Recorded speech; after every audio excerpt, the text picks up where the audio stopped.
สบายดีทุกคนสบายดีตอนแรงของวันที่10เดือน10 2025ทุกคนตอนนี้ประมาณ7 โมงยังเนาะทุกคนตอนนี้เขามาเปิดคลิปอยู่ที่แคมป์ของทุกคนเดี๋ยวพาทุกท่านเลาะลงไปพวกอะไรพวกนี้ขึ้นไปเนาะขึ้นไปทางสวนวัดจันทร์พวกนะขึ้นไปทางหาดทรายดอนจันทร์ขึ้นไปทางเขตสวนเจ้านวงศ์เดี๋ยวเราไปอัปเดตบ้างว่าช่วงแล้วบุญออกพรรษาจะเป็นจังใดเนาะเดี๋ยวไปเบิ่งทุกคนค่อยขี่รถจักรเลาะชมวิวไปเนาะ เบิ่งบรรยากาศอยู่ข้างหลังเขานี่จะเป็นเขตบ้านสีไข่นะเดี๋ยวมื้อนั้นก่อนทุกคนมื้อเพิ่นเฮ็ดบุญส่งเหือจะมาถ่ายทุกท่านได้เบิ่งเนี่ยมาที่18นี่บ่เนาะ18สิมานี่บ่มีเหือเข้าร่วมหลายลำอยู่เด้เดี๋ยวมาอัปเดตถ่ายเบิ่งแต่ละปีเขาก็บ่ได้มาดอกมาติดตอนเพิ่นเฮ็ดอันช่วงบุญช่วงเหือแล้วล่ะเนาะแต่ปีนี้เราจะพักเวียกมาถ่ายมาเก็บบรรยากาศตอนเพิ่นช่วงนั้นให้ทุกท่านได้เบิ่งได้ชมกันนะคืออยู่จอมแจ้งเขาก็ไปตอนแรงละเพิ่นแล้วละ เพิ่นจะช่วงแล้วเขาจึงไปเดี๋ยวรอแคมป์ของยามแรงเบิ่ง7-8 โมงละกลางคืนแล้วแหละพอไปละแล้วเบิ่งเขตตลาดกลางคืนแคมป์ของเนาะว่าเข้าสู่สภาพปกติแล้วบ่เดี๋ยวบุญก็2-3 มื้อแล้วเด้เนาะยังบ่ได้มาอัปเดตบรรดาเครื่องของต่างๆกันที่เอาเพิ่นนำมาเฮ็ดบูธเฮ็ดหยังเพิ่นเงียนหมดแล้วบ่หรือจังไดเนาะเดี๋ยวไปเบิ่งบรรยากาศในแรงมื้อนี้เอาเลิกเวียกดึกเลยมื้อนี้ ค่ำแล้วจึงเลิกเนาะออกมาก็มืดละแต่ก็ได้เห็นบรรยากาศหลากหลายแนวไปเนาะเบิ่งกลางคืนได้มันสวยเลยเป็นสีสันไปอีกอย่างเบิ่งมาก็ตอนกลางคืนแบบนี้จะเห็นไฟแสงสีหลาย มามันสวยจะเห็นบรรยากาศภาพหมู่บ้านแจ้งดีวิวทิวทัศน์แล้วกลางคืนนี่แสงไฟเป็นจุดเด่นเนาะน่าจะเป็นเขตสนามบินขวาบนซ้ายมือเขาโอ้เนี่ยผู้สาวเขาจะมาจอดไปเลย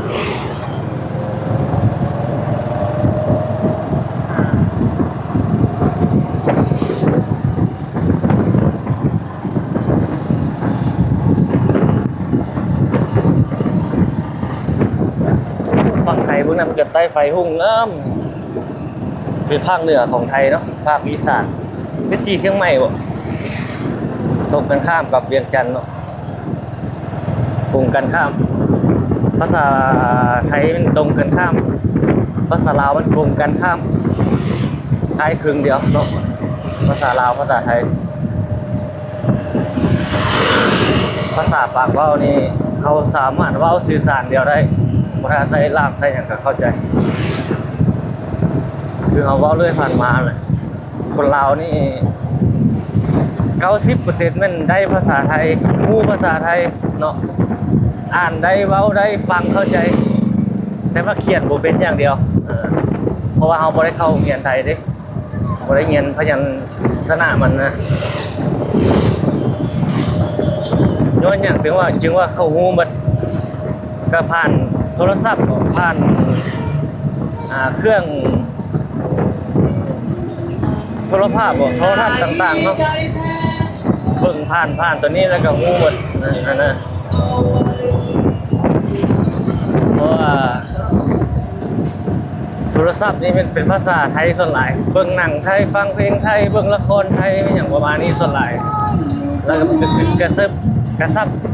เนาะเข้าสมองตั้งแต่เฮายังน้อยพุ่นฮู้มาเลยพระเฮียนก็ฮู้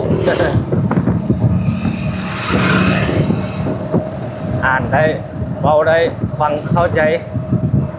แต่เขียนบ่ถูกเขียนนั้นถูกอยู่แต่ว่ามันบ่ถูกกับไวยากรณ์แท้ๆของภาษาไทยฮะ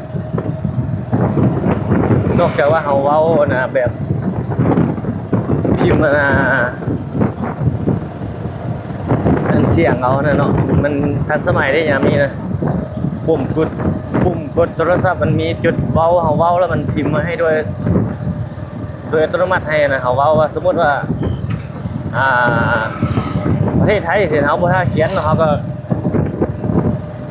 เว้าเอาเลยแล้วก็พิมพ์ให้ขึ้นมากระทึกเนาะถ้าจะไปเขียนนี่จะบ่ทึกเนาะเพราะเขาบ่ได้เรียนเด้ถ้าเพิ่นเป็นคนไทยเพิ่นเขียนทึกคนได้เรียนฮู้พยัญชนะต่างๆแต่ว่าคนลาวเขาเขียนเป็นส่วนหลายแล้วเอามาอีกไปกันไว้โทอย่างพยัญชนะมาเฮ็ดแบบคือลาวเขาแต่ว่ามันก็คือกันลาวเขานี่แหละคือกับลาวเขานี่แหละก็มีใหม่สระเอสระอูมีอย่างต่างๆคือกันคล้ายกันเลยอาหารการกินคิดของประเพณีวัฒนธรรมนิสัยใจคออยากคล้ายคือเดียวเลยเนาะลาวคืออยู่ฝั่งอีสานนี่ลาวฝั่งอีสานของไทยลาวเสื้อชาติลาวในสมัยก่อนสยามบ่มันถ้าท่านได้รู้ประวัติศาสตร์น่าจะรู้ดีเนาะตั้งแต่สมัยก่อนว่าคิดซะโอ้หอดเขียนนี่ทางเบื้องกันท่านอาหารทางเบื้องซ้ายมือเมื่อกี้นี่แขกทัวร์เขาเจ้ามากินหลายเลยใกล้ที่หอดเขียนหาดทรายดอนจันละหล่อไปนี่เขาว่าสิเฮาสิหล่อฮอดใส่มานี่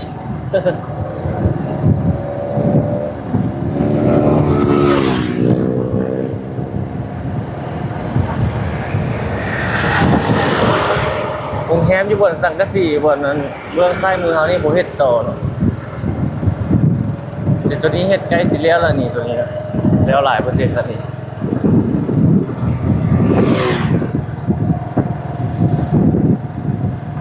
ตึกอาคารนะพันเมตร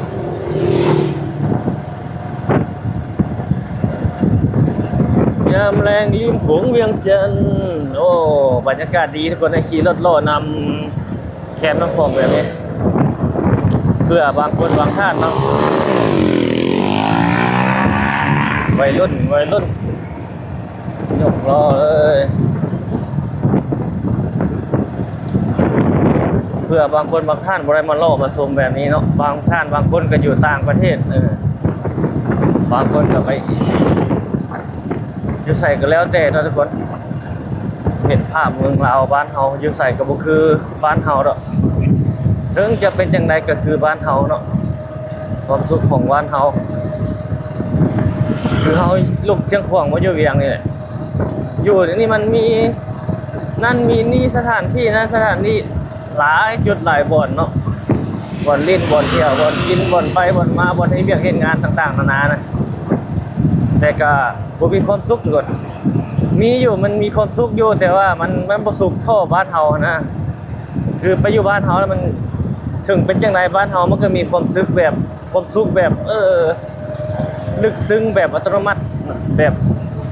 อันนั้นกลัวที่อื่นๆนั่นน่ะ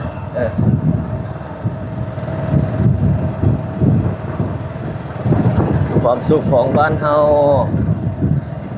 อยู่ใส่ก็บ่ลืมบ้านเฮาทุกคนเอ้ยบ้านเฮาภูมิลำเนาของเฮานี่มีความสุขที่สุดพื้นแผ่นดินบ่อนเฮาอยู่บ่อนเฮากำเนิดเนาะบ้านเกิดเมืองนอนบ่อนฟังสายแห่แพร่สายบื้อ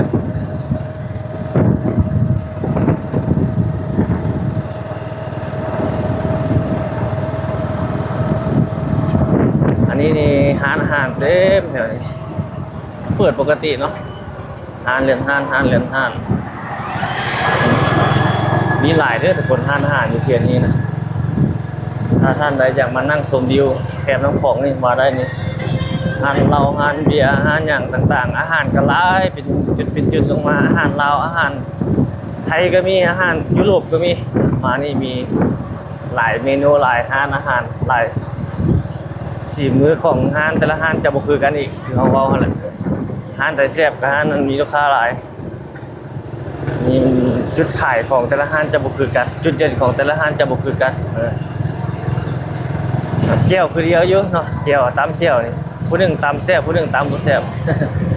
ถึงมันสิเผ็ดก็แซ่บผู้มันเฮ็ดแซ่บเนาะผู้สาวนี่เปิดปกติเด้อทุกคนร้านของขายเครื่องขายของอยู่นำนี่ร้านเหล้าร้านเบียร์ร้านแบบ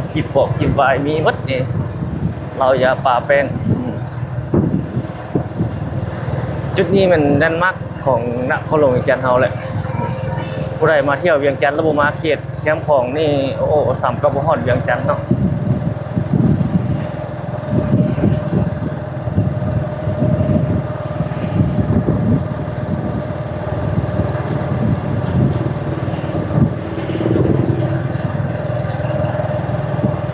ข้างหน้านี่แม่นแล้วเด้จุดที่ประเทศช่วงเหนือเป็นจังไดเนาะ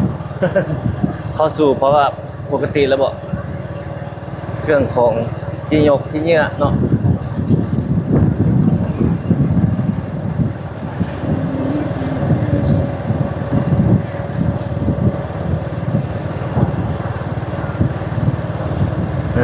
นี่บางติดยังบ่ทันมีอันก็มีเนาะ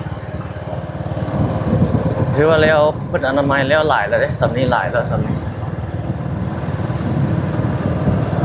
เฮาบ่ได้มาตักสวยแต่มาตักสวยเนี่ยจะเห็นวันดีแบบแจ้งกว่าดีเนาะโอ้ขายเครื่องปกติแล้วเด้อทุกคนเด้เปิดปกติแล้วเขตตลาดกลางคืนก็ได้ขายเครื่องขายของมันอย่างต่างๆฮะโอ้แต่ประตูฝงอยู่ทางหน้าเพิ่นยังบ่ได้เอาลงเท่าเนาะ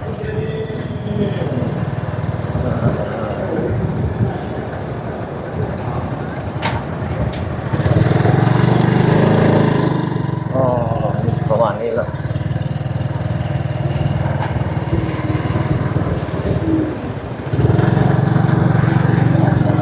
โอ้แต่บนฝากรถนี่เพิ่นยังบ่นั้นเนาะเพิ่นยังบ่อันน่ะบ่ได้รับฝากรถอะยังบ่ได้เปิดปกติเนาะโอ้ยังบ่ได้เปิดเด้อร้านขายเครื่องนั้นยังบ่ได้เปิดเนาะยังบ่ปกติเด้อเอ้ยผู้สาวไปนี่ยังบ่ได้เปิดเด้อทุกคนประตูโค้งนี่เพิ่นก็ยังบ่ได้มีอันเนาะ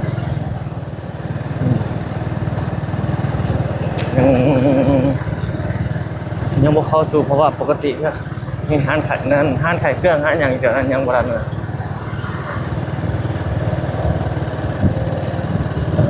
นี่ก็ขายเลขเนาะ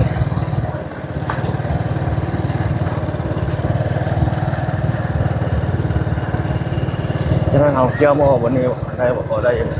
วนร้อนน้ำเอาเกี่ยวเบิ่งอันนี้ก็โอ้ยบ่อนถามกรรมการนี่เพิ่นก็ยังบ่ได้เอากำลังเมียนอยู่เนาะ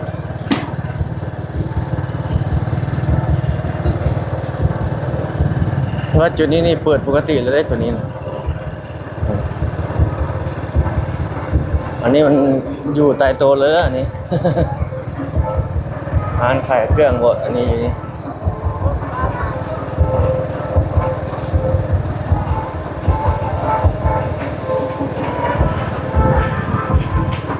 เดี๋ยวกลับไปกันเมื่อนั้นยังบ่ทันได้ขายเครื่องขายของเท่าเนาะ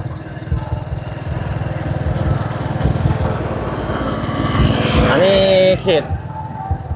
แคมป์ของเนาะส่วนเจ้านวงศ์ล่าสุดทุกคนในแรงของเมื่อวันที่10 เดือน 10 2025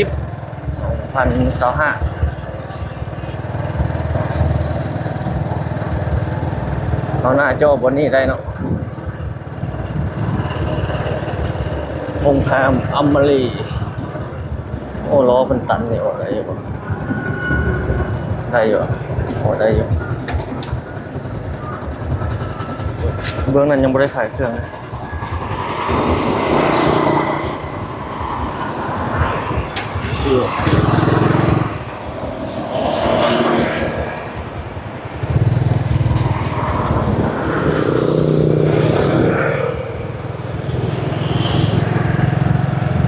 เบื้องนั้นยังไม่ได้ขายเครื่องขายยังบนเข้าสู่เพราะว่าปกติเถอะเมื่อหน้ามาฮือน่าจะขายแล้วเนาะตอนนี้หลายคนหลายท่านก็ยังคงเมาบุญอยู่จ้องรับจ้องนอนขายเครื่องขายของเนาะโอ้หลายเติมมือได้เป็นชิดไปหมด6-7 มือเรียนเนาะขายเครื่องแล้วมาขายบ่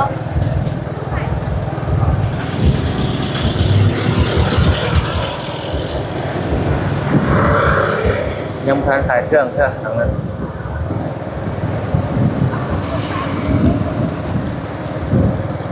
เพื่อจะทำความสะอาดมันแล้วเนาะ ก็บเงินปัดกวาดเป็นส่วนหลายแล้ว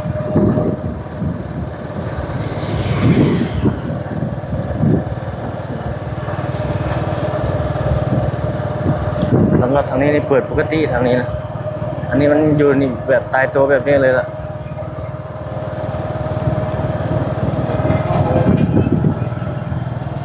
น้ำพุแล้วเพิ่นจะเปิดอันนี้นักท่องเที่ยวส่วนหลายไม่ใช่นักท่องเที่ยวหลายเลยคนลาวเขานี่มาโลดนี่มีสักหน่อยยังเมาบุญอยู่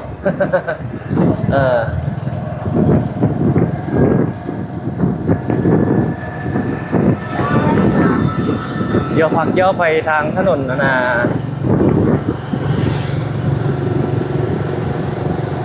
เจ้าฟ้างุ่มเนาะเบื้องนั้นเบื้องบ้านวัดจันทร์นะรอบเบื้องโซนเบื้องนั้นกับสองข้างกับมีบูธเป็นอย่างต่างๆได้มือบนนะเจ้ามาขายเครื่องขายของนะรอเบิ่งรอชมไปให้มันทั่วหมดนั่นแหละ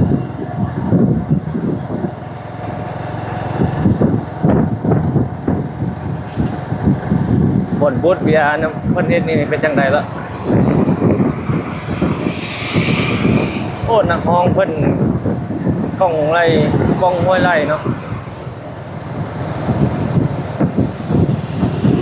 มันก็เห็นความสำคัญของทุกคนเนาะมันปีนย่างมามันนี่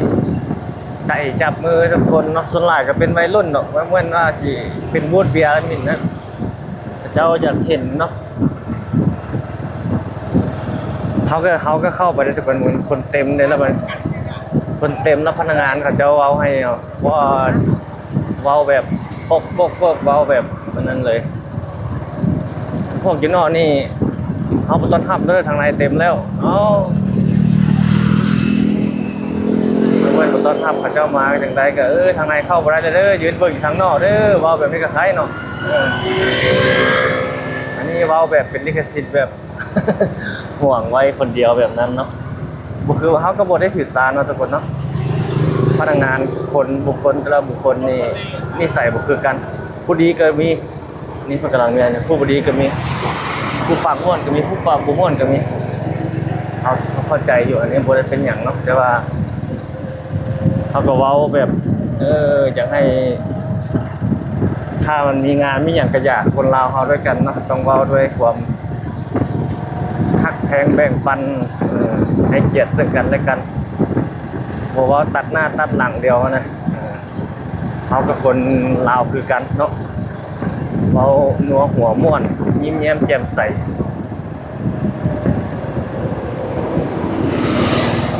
เดี๋ยวโลดลงไปทางนี้เบิ่งเลยทุกคนนะนี่แถวนี้บุญนะเต้วันนี้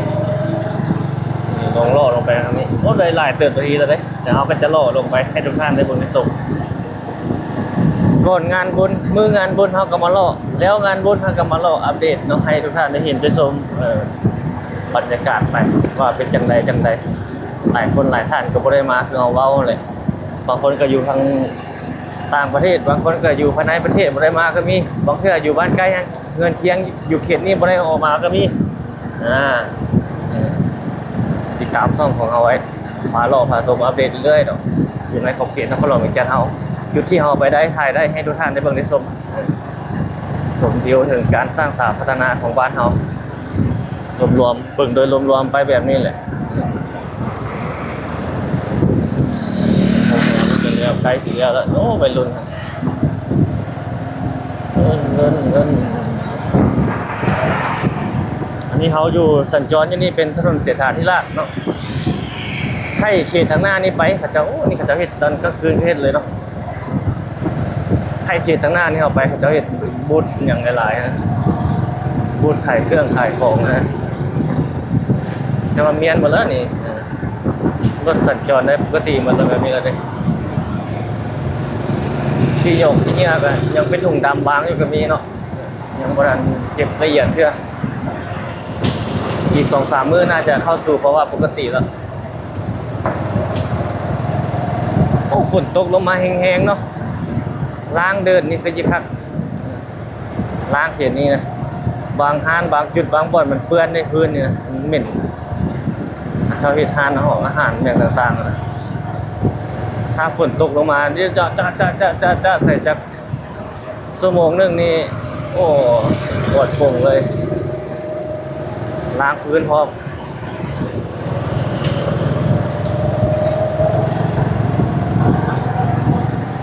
นี่ประมาณนี้แหละทุกคนเลยถือว่า95%ละใกล้จะเข้าสู่ภาวะปกติแล้วเบื้องต้นนี่ยังบ่ขายเครื่องนะถ้าปกติแล้วก็ขายเครื่องขายอย่างเปิดตลาดกลางคืนปกติเนาะบางจุดบางบ่อนป้ายฝากรถก็ยังติดอยู่กับแทนกันยังมีอยู่แต่นั้นตัวนั้นจะปิดมันเลยแล้วตัวนั้นนะเขาเจ้าเปิดเลยเจ้าเปิด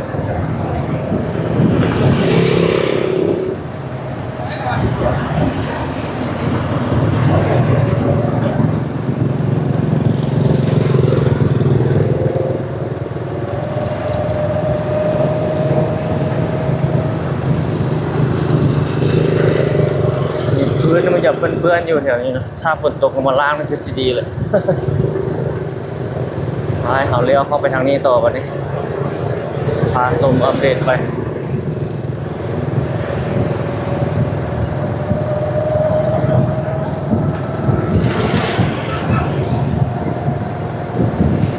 แถวนี้ก็มีร้านขายเครื่องขายหยังมือบนมาก็ได้นะแถวนี้ปกติแล้วใ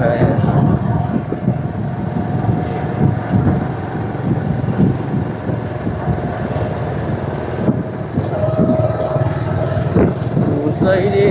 จะเหมือนบ้านเฮาอยู่บ้านเฮาอยู่รวมเราเคยสงบใจในเข้าสู่ถนนเศรษฐาธิราชเนาะเศรษฐาธิราชแล้วเกี้ยวลงไปทางเขตน้ำพุการสัญจรในแรงของมู่บรรทุกทุกคน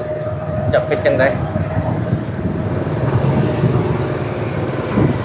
มีสถานีรถเมล์ด่วน BRT อยู่ข้างหน้าเพิ่นฮือถอดออกหมดแล้วมี2สถานีอยู่จุดนี้แต่เพิ่นเอาออกแล้วเราจะแปลงอยู่ข้างทางเอาเนาะ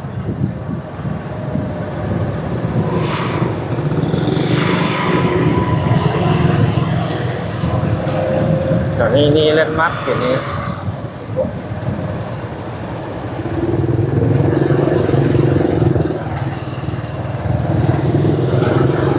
ส่วนที่สำเร็จโครงการหนึ่งผ่านไปก็หลายอย่างทุกคนเลยปรับตัวเข้าสภาพแวดล้อมของชุมจุดนั้นจุดนี้เนาะคือรถเมล์ด่วนนี่สายทางต่างๆเนาะบางจุดบางบ่อนมันก็ได้รับผลกระทบต่อผู้อยู่จุดดังกล่าวก็มีต้องปรับไปตามสภาพแวดล้อมให้แค่เหมาะเข้าสู่กับความเป็นจริงนั่นแหละปรับตัวเข้าไปเจ้าเข้าค่อยๆหาเจ้าก็จึงสามารถบรรลุตามแผนโครงการไปได้ ถ้าเอาเสนอในแนวที่แบบพอแนวคิดแบบลบๆไปเลยมันก็เป็นสิ่งที่บ่ส่งเสริมปานใดฉะนั้นเราต้องเป็นกลางคอยในหนึ่งเจ้าในหนึ่งเข้าใจซึ่งกันและกันเนาะจึงสามารถดำเนินการไปได้แถวนี้นักท่องเที่ยวหลายแถวนี้นะรออยู่2ข้างทางนี้เขตนี้มันเป็นเขตท่องเที่ยวชมเมืองเวียงจันทร์เลยก็ว่าได้เลย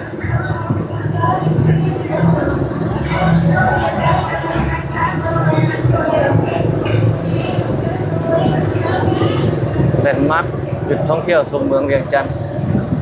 โซนนี้โซนเขตเมืองจันทบุรีนี่อะไรมันยังเป็นโซนแบบลาวๆเฮาอยู่เนาะจะเป็นอาหารการกินบ่การท่องเที่ยวอย่างต่างๆอยู่ในขอบเขตนี้ถ้าไปเฮาไปเขตโซนทางเบื้องนะเบื้องสิโคตรเขตตลาดสักแจ้งพวกนั้นจะเป็นสไตล์แบบจีนๆนะออกแบบใส่หน้าเท้าแต่อันนี้ออกแบบลาวๆเฮาวันนี้ก็แล้วเนาะสถานนี้นี่สัญจรได้ปกติแบบนี้แหละนี่คือแรงของเมื่อวันที่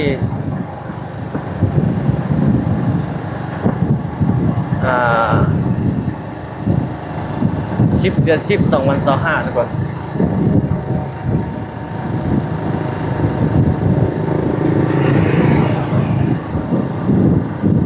โอ้ทางหน้าจอดไฟแดงไฟแดงโอ้ของบริไฟเขียว ไปซื้อเนาะถ้าเอาเลี้ยวซ้ายก็ไปหอถนนลาดสร้างซอดใส่ประตูใส่บ่ล่ะเอาไปทางนี้ไปเกี้ยวลงไปทางนั้นที่มุมหมอโมดสดตึกใหม่แล้วลัดออกไปทางนั้นออกไปทางเขตด้านหลังของตลาดเซาน่ะ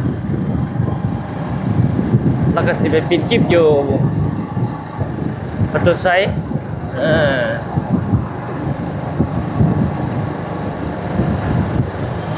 เดี๋ยวถามอัปเดตพาชมเวียงจันทน์บ้านเฮาหลังงานบุญฟันผ่านไปเนาะงานบุญออกพรรษาบุญสวงเฮือ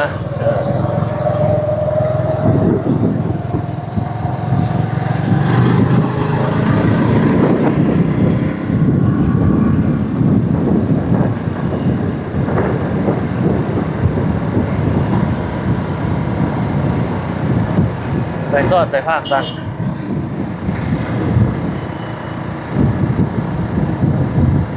โอ้รถคันนี้คือส่วนขึ้นมาแบบนี้วะ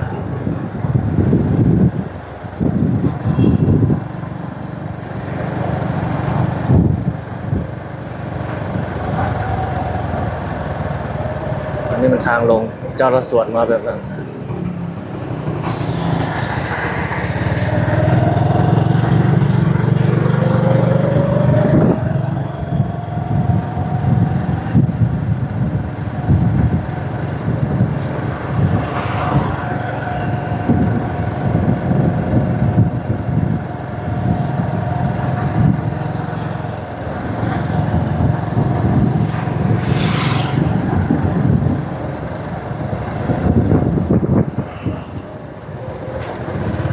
เขตเบื้องอันซ้ายมือเขาเงียนของเงียนเดียวัดเอาไปซื้อซอดใส่เขตศูนย์การค้าเวียงจันทน์เซ็นเตอร์มีเบื้องรถมาเนี่ยมาจากถนนท่าเรือ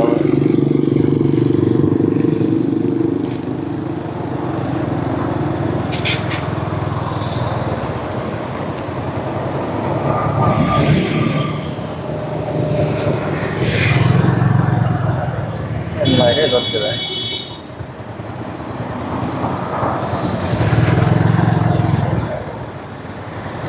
เก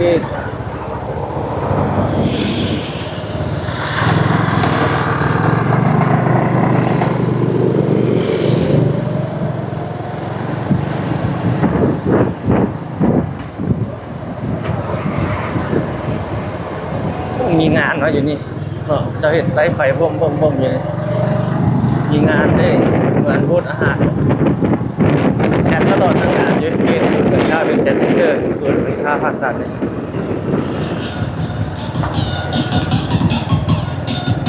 เดี๋ยวหยอกนะพวกเพื่อนพอคนมีบูธงานแบบนี้เนาะน่าจะเป็นงานบูธรถเราจะเลี้ยวทางหน้าทุกคนเข้าไปถนนดงปลานเอาไว้ชิโซ่จากทั้งตลาดเซาไปเที่ยวมาทางนี้ครับ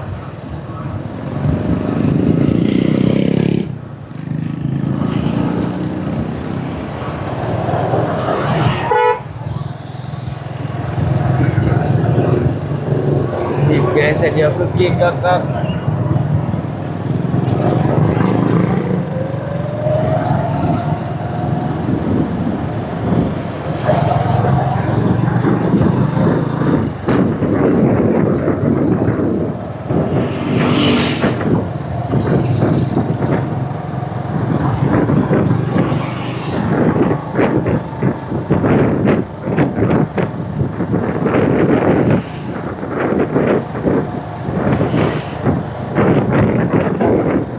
เรียงจันทน์งามบูธคนเจ้าเป็นเจ้าต้นหลายมีงานมีบูธอาหารจุดช้อปปิ้งเนาะอยู่ศูนย์การค้าเวียงจันทน์เซ็นเตอร์ศูนย์การค้าภาคสันนี่นะ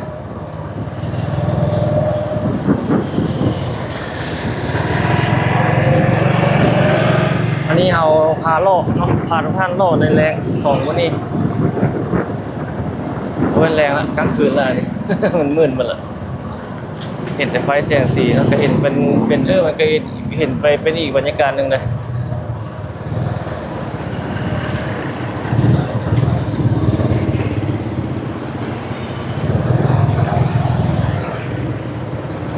หัว อยู่เดียวแล้วครับโอ้โอ้โอ้โอ้ถนนตรงปลาเข้ามาในซอยออกเลยทางหลังมันมาแต่ถนนท่าเรือ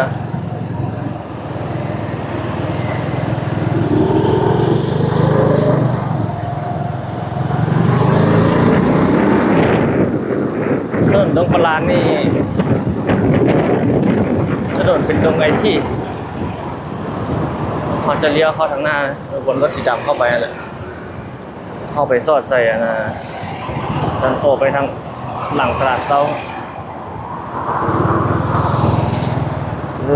รถหลายแท้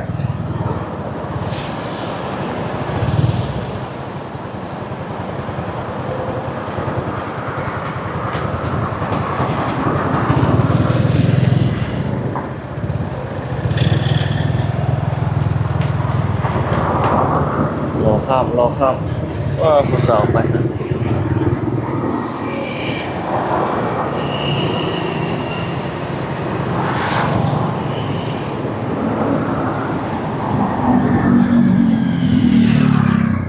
โอ้สวัสดีข้ามได้เนาะ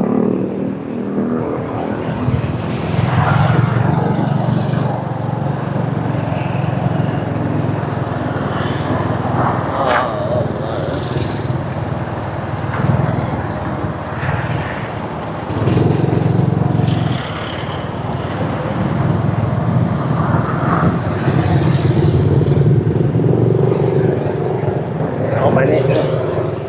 สอดใจบนตึกนะเข้ามาเมื่อกี้เอาเกี้ยวไปทางนั้นเลยไปทางตลาดเซาเลย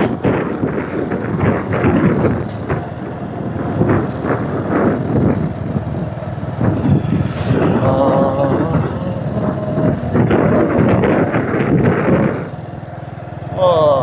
งามเลยอันนี้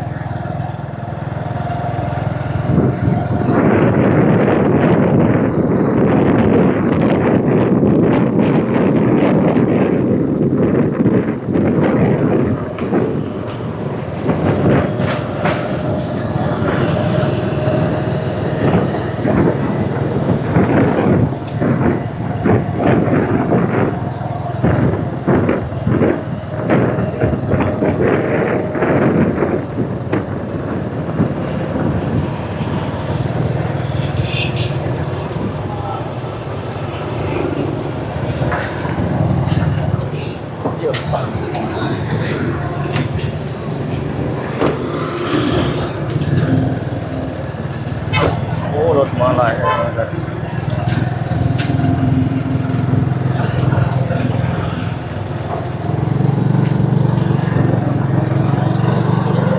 รถอันนี้หลายเลยจะบางคันก็ไปถือกฎระเบียบบางคันก็ไปมั่วเอาแต่อย่าจอดใส่ตัดนั่นตัดนี่ไปก็มีบางคนขับขึ้นนำซูเฟอร์บอกเข้มงวดเรื่องกฎระเบียบเชื่อเลี้ยวซ้ายเลี้ยวขวาก็บ่เปิดไฟเขียวไฟสัญญาณอย่างเลี้ยวไปเลยบางเทื่อ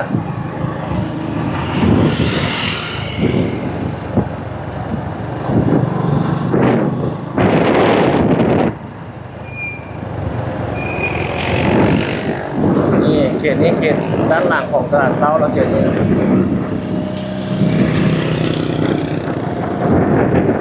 อันนี้นี่เป็นสถานมีรถเมล์ด่วนนะใส่ไฟใส่แบบนี้จุดที่มีขายปีน้ำใหญ่ในตัวนี้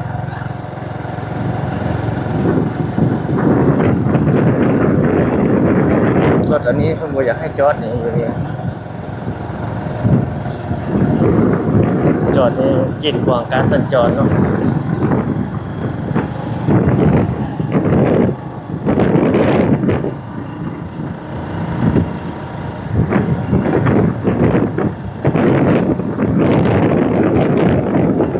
จะเอารถไปจอดไว้บนเลยเ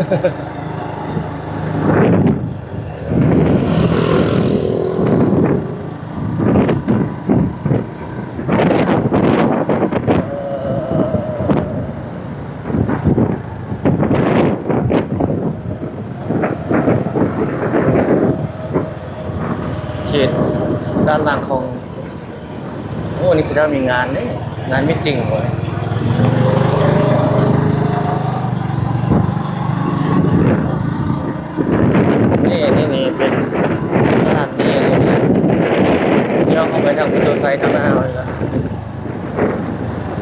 จิบอยู่คนแหละ โอ้ได้30ใบแล้วพี่เอาเรือทามมา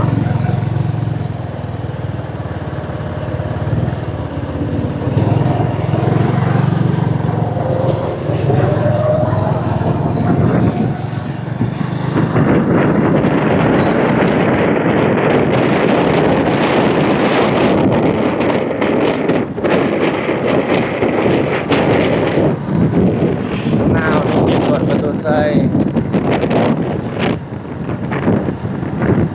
คนไหลอยู่บ่พวกนี้มาเบิ่งเนาะ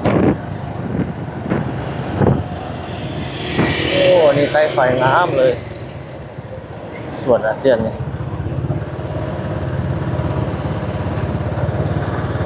ยามแรงใจกลางเมืองหลวงลาวเขาจุดที่เฮาโลดถ่ายเก็บบรรยากาศมาเมื่อนี้แล้วมันเป็นจุดสำเขตตัวเมืองนครหลวงวิจันทร์เลยแล้วเลยทุกคนนี่หอดเขตประตูไซโอ้เปิดน้ำผุเยิ่มทางนี้นี่มีอาหารการกินหลายอย่างอยู่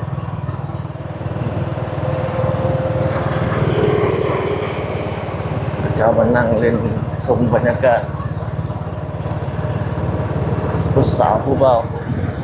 เมื่อนั้นเปิดน้ำผุเยิ่มอยู่เขตส่วนประตูไซเวียงจันทร์ยามแรง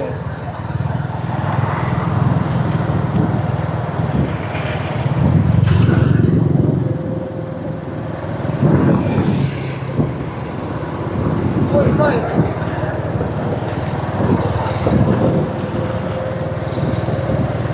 นี่เพิ่นกำลังที่จัดงานมาอย่างกลางเต็นท์มา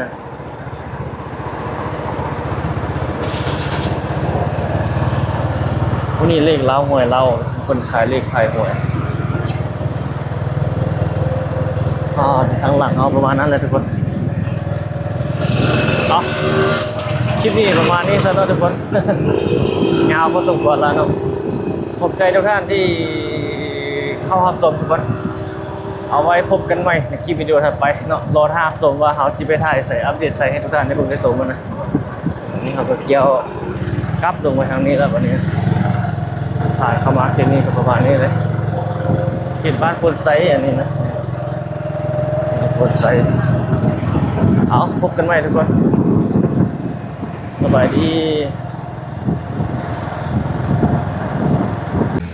นี่เขาปิดแล้วเขาเกี่ยวมาเพิ่นมาออกนี่คือเขานี่เนาะเอารถมาจอดวันนี้โอ้บนด้านทางเข้าบนน่ะประตูเพิ่นเฮ็ดเข้าไปนะสำนักงานปกครองนครหลวงวิจันทร์นี่แล้วหลายแล้วเนาะ